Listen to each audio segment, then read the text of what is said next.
खुशियों से भरी एक पति पत्नी की जिंदगी क्यों मातम में बदल गई? किसने इस बार खुशियों का गला घोटा, किसी अपने या फिर गैर ने? क्यों सीधा सा दिखने वाला ये केस काफी ज्यादा ट्विस्ट एंड टर्न से भरा हुआ था? आइए सब कुछ बताते हैं आपको इस केस फाइल में।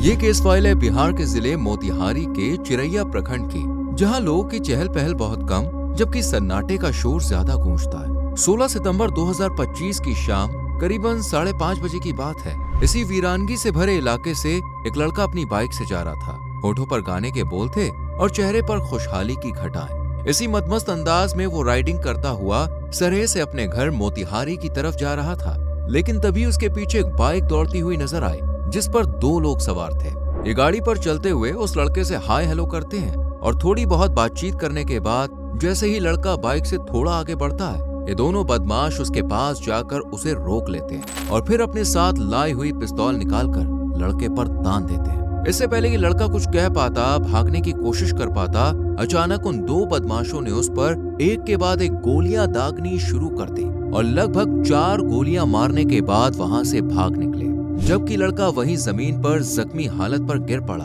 और कुछ ही सेकंड्स में उसने दम तोड़ दिया। लेकिन जल्द ही यहाँ कुछ लोग आ गए जिन्हें गोलियों की आवाज यहाँ पर खींच लाई थी। जब लोगों ने जमीन पर पड़े इस लड़के को बदहवास हालत में देखा तो उनका दिल भी कांप उठा, क्योंकि इस लड़के की हालत बहुत खराब थी और बॉडी गोलियों से छलनी हो गई थी। जैसे इस वारदात की खबर फैली, देखते ही देखते इस जगह पर लोगों का जमघट लगना शुरू हो गया और कुछ लोगों ने सनसनी केस की खबर पुलिस के कानों तक भी पहुंचा दी।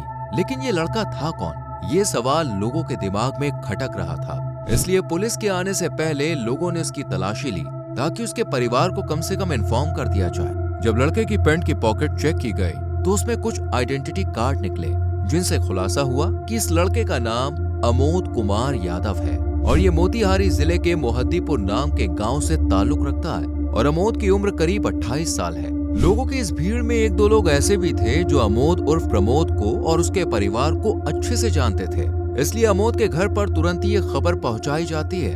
अमोद के पिता रामाज्ञा यादव को जब अपने बेटे की ये दर्दनाक खबर मिलती है तो उनके पैरों तले जमीन खिसक जाती है और वो पूरे परिवार को इस बारे में बताते हैं।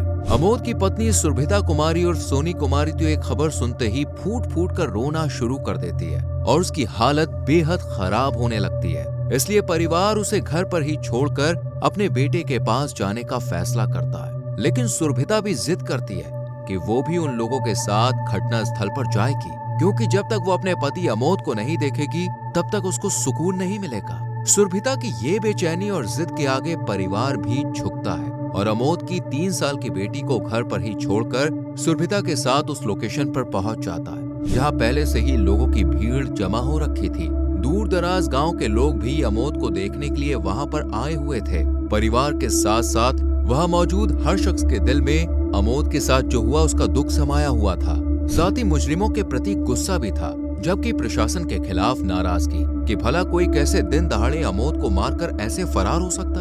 इतने में यहाँ पुलिस भी आ गई और जब उन्होंने अमोद की हालत देखी तो वो भी सन रह गई। ये मामला काफी गंभीर था, इसलिए पुलिस केस को गंभीरता से लेते हुए अमोद की बॉडी को पोस्टमार्टम के लिए भेजने का फैसला करती है। लेकिन ना तो परिवार अमोद की बॉडी ले जाने की इजाजत देता है और ना ही वहां मौजूद हजारों लोग, क्योंकि उनकी डिमांड थी कि अमोद की बॉडी तभी यहां से जाएगी जब उसके मुजरिमों को गिरफ्तार किया जाएगा। हालांकि इतनी जल्दी मुजरिमों को दबोचना पुलिस के लिए इम्पॉसिबल था, इसलिए पुलिस शांति से सबको समझाती है पर कोई फायदा नहीं होता है। देखते ही देखते 3 घंटे गुजर जाते हैं और जब भीड़ अपनी जिद नहीं छोड़ती तो फिर पुलिस अपने उच्च अधिकारियों को इस पूरे मामलात की खबर देती है और जिले के डीएसपी की अगुवाई में एक एसआईटी यानी स्पेशल इन्वेस्टिगेशन टीम बनाई जाती है और फिर से लोगों को समझाया जाता है। एसआईटी टीम लोगों से कुछ वक्त देने की अपील करती है और साथ ही उन्हें यकीन दिलाती है कि इस मामले की बहुत गंभीरता से जांच की जाएगी और जल्द से जल्द जिन्होंने इस घटना को अंजाम दिया है उनको गिरफ्तार कर लिया जाएगा।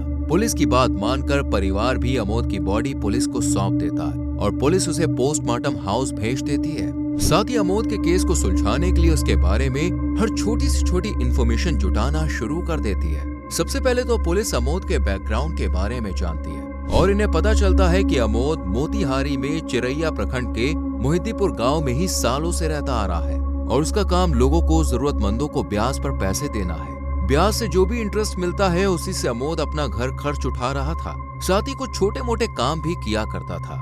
अमोद के परिवार में उसकी पत्नी है जिससे अमोद की शादी साल 2018 में हुई थी और अब दोनों 3 साल की बच्ची के माँ बाप हैं। पर्सनल और प्रोफेशनल इन्फॉर्मेशन जानने के बाद पुलिस को लगता है कि शायद अमोद ने जिसको ब्याज पर पैसे दिए होंगे उसने ही ये सब करवाया होगा ताकि उसे पैसे ना देने पड़े, क्योंकि अक्सर पैसों के लेन देन की वजह से ही ऐसी घटनाओं को अंजाम दिया जाता है। पुलिस भी इसी थ्योरी के एंगल से जांच शुरू करती है और जिसको भी अमोद ने ब्याज पर पैसे दे रखे थे उन सब की एक लिस्ट तैयार करती है। सब लोगों की जांच पड़ताल निकालने के बाद अब पुलिस एक एक करके सबको थाने में बुलाकर उनसे इन्वेस्टिगेशन करना स्टार्ट करती है।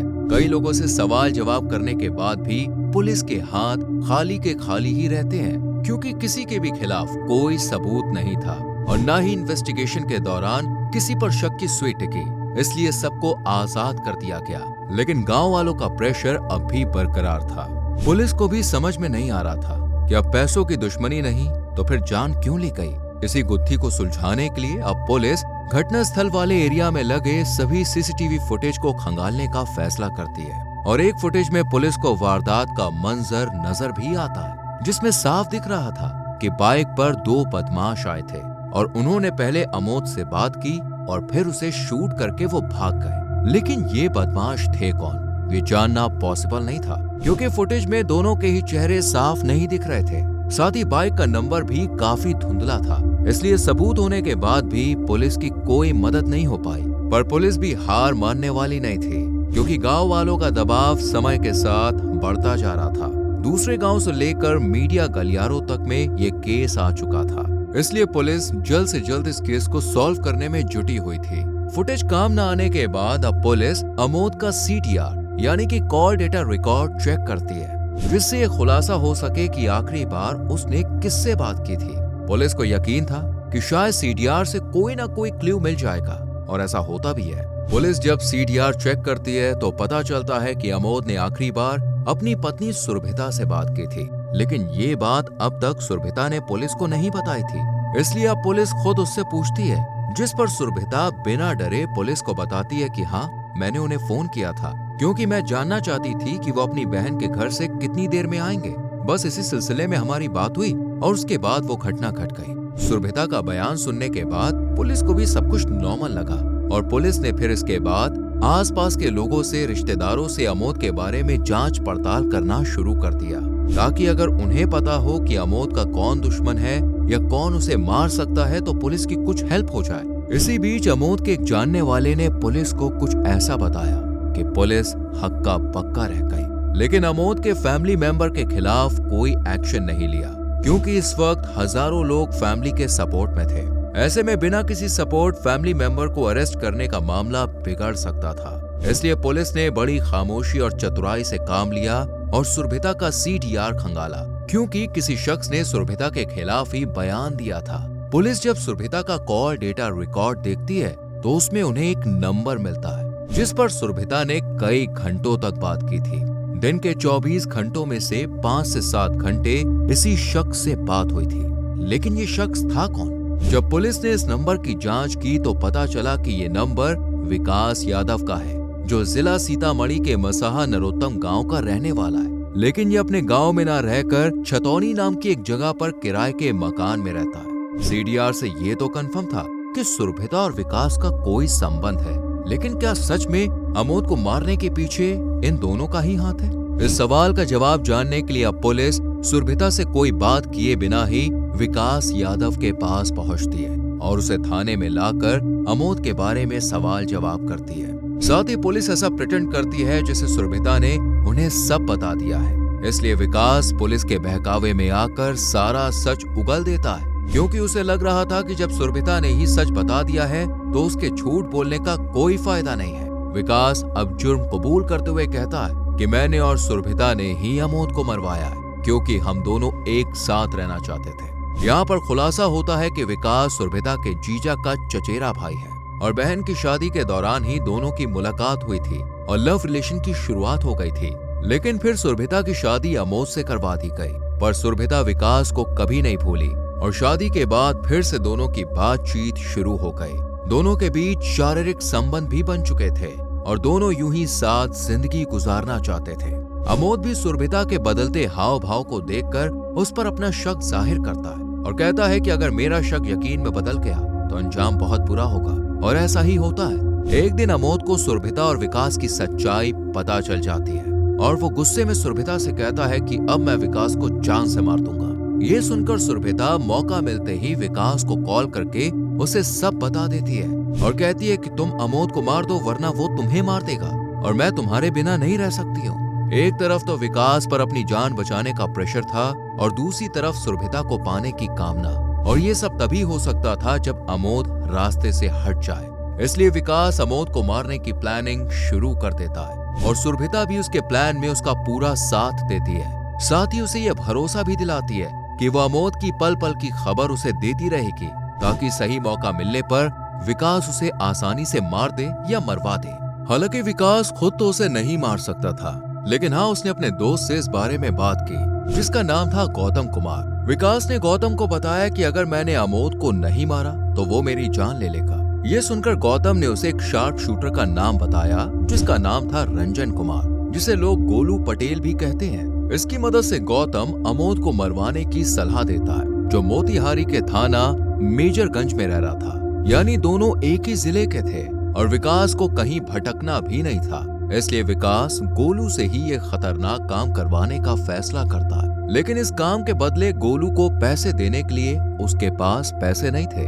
ये बात जब वो सुरभिता को बताता है तो वो अमोद को रास्ते से हटाने के लिए झट से उसके अकाउंट में 32,000 रुपए ट्रांसफर कर देती है और इन्हीं 32,000 रुपए में गोलू भी अमोद को मारने के लिए तैयार हो जाता है। हालांकि गोलू की उम्र महज 20 साल थी, लेकिन उसकी पहचान एक शार्प शूटर के रूप में होती थी, इसलिए विकास को भी यकीन था कि उसका काम हो जाएगा। अब गोलू पटेल अमोद के बारे में पूरी डिटेल पूछता है, जैसे कि वो कहाँ रहता है, कब बाहर जाता है, कब काम से घर वापस आता है, वगैरह वगैरह। पूरी जानकारी लेने के बाद गोलू पटेल 15 सितंबर को अपने घर सीतामढ़ी से निकलकर मोतिहारी की तरफ रवाना हो जाता है। इधर 16 सितंबर को अमोद बहन से मिलने उसके घर चला जाता है और अमोद की पल पल की लोकेशन सुरभिता, विकास और गोलू को देती रहती है। इसलिए गोलू अपने साथी अमित कुमार के साथ सरेह की तरफ निकल पड़ता है, क्योंकि यहीं से अमोद अपने घर वापस जाने वाला था।